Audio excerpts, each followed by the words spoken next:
So talking about nuclear and the role of nuclear in the future is very much reliant on the alternatives. And so I'm actually talking a little bit about the alternatives before, or the lack of alternatives, before we get into the debate around nuclear and the future of nuclear.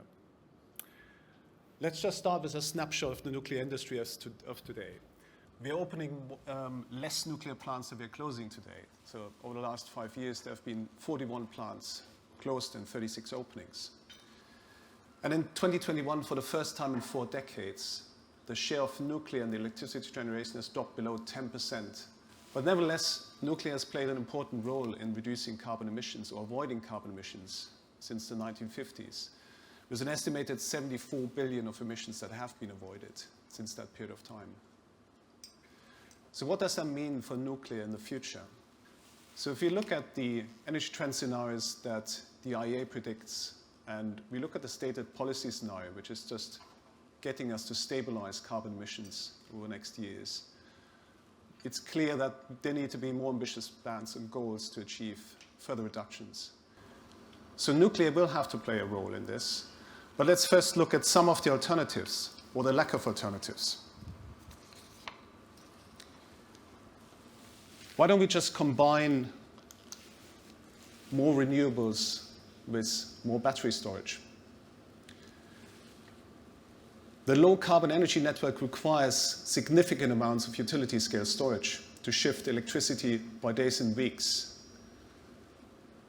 The battery storage is one solution to this, but there's a limit to that. So moving to the bottom, other alternatives, hydrogen, undoubtedly the most scalable storage technology in the future. The problem with hydrogen is still nascent. Large-scale hydrogen storage, power to hydrogen, back to power, is at the moment very inefficient. So if that can solve the renewable grid problem, are there alternatives? The other alternative to consider is carbon removal. And there's some interesting developments there. Natural solutions are very cheap, but they're constrained by the availability of land, and the permanence of the carbon captured is in question. There are technological alternatives. Carbon capture and sequestration is one. It's very costly, and it's not very efficient. The current capture rates are very low, around 30 to 40%. There are promising new technologies. There's direct air capture, there's BECCS, but these technologies are still nascent and can't be or won't be deployed the next decade at industrial scale. So carbon removal will play a role in this, but it's not solving the challenge of reducing carbon emissions significantly. So that brings us back to nuclear. So there's an important funding and investment consideration attached to how we optimize the decarbonized grid in the future.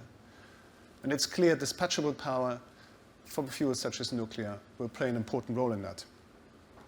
The energy crisis has really crystallized the importance of energy security, and this is just a few selected quotes making that point. So nuclear has a role, and it's been increasingly recognized to safeguard energy security for countries. There will be a continued share of renewable generation in the generation mix going forward. That's clear, but that requires large-scale utility storage. And that storage comes at a significant cost, and there are limits to the deployment of that storage.